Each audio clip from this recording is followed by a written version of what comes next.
Hi friends, welcome to mom's kitchen. రెగ్యులర్గా చేసుకునే boiled egg కర్రీని ఒకసారి స్కిప్ చేసి ఇలా గోంగూర బాయిల్డ్ ఎగ్ కర్రీని చేసి చూడండి. టేస్ట్ మాత్రం సూపర్గా ఉంటుంది. దీనికోసం ముందుగా ఎగ్స్ని బాయిల్ చేసుకొని తీసుకోవాలి. ఇప్పుడు ఒక ప్యాన్ పెట్టుకొని ప్యాన్ హీట్ అయిన తర్వాత 1 టేబుల్ స్పూన్ ఆయిల్ వేసుకొని ముందుగా కడిగి పెట్టుకున్న 1 కప్పు గోంగూరను కూడా వేసుకొని ఉడికించుకోవాలి. గోంగూరని ఇలా మంచిగా ఉడికించుకోవాలి. ఉడికిపోయిన తర్వాత స్టవ్ ఆఫ్ చేసుకొని పక్కన పెట్టుకోవాలి. వంటల్లో రుచి పదార్థాలతో కాదు, ప్రేమతో చేసే చేతుల్లో ఉంటుంది.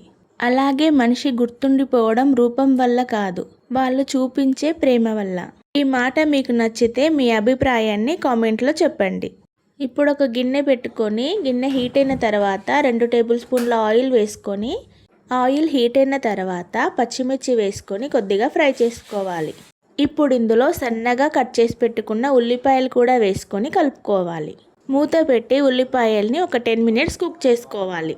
ఇప్పుడు ఇందులోకి అల్లం పసుపు వేసుకొని కలుపుకోవాలి. అల్లం పచ్చివాసన పోయిన తర్వాత 1 స్పూన్ ధనియాల పొడి, 1 స్పూన్ కారం, కొద్దిగా ఉప్పు వేసుకొని కలుపుకోవాలి. ఈ మసాలాలన్నీ ఫ్రై అయిపోయిన తర్వాత ముందుగా ఉడికించి పెట్టుకున్న గోంగూరను కూడా వేసుకొని బాగా కలుపుకోవాలి. ఇప్పుడు ఇందులో కొద్దిగా వాటర్ యాడ్ చేసుకొని మూత పెట్టుకొని ఒక 5 మినిట్స్ కుక్ చేసుకోవాలి. కర్రీ ఉడుకుతున్నప్పుడు ముందుగా ఉడికించి పెట్టుకున్న ఎగ్స్కి ఇలా ఘాట్లు పెట్టుకొని అందులో వేసుకొని ఇంకొక 5 నిమిషాలు ఉడికించుకోవాలి.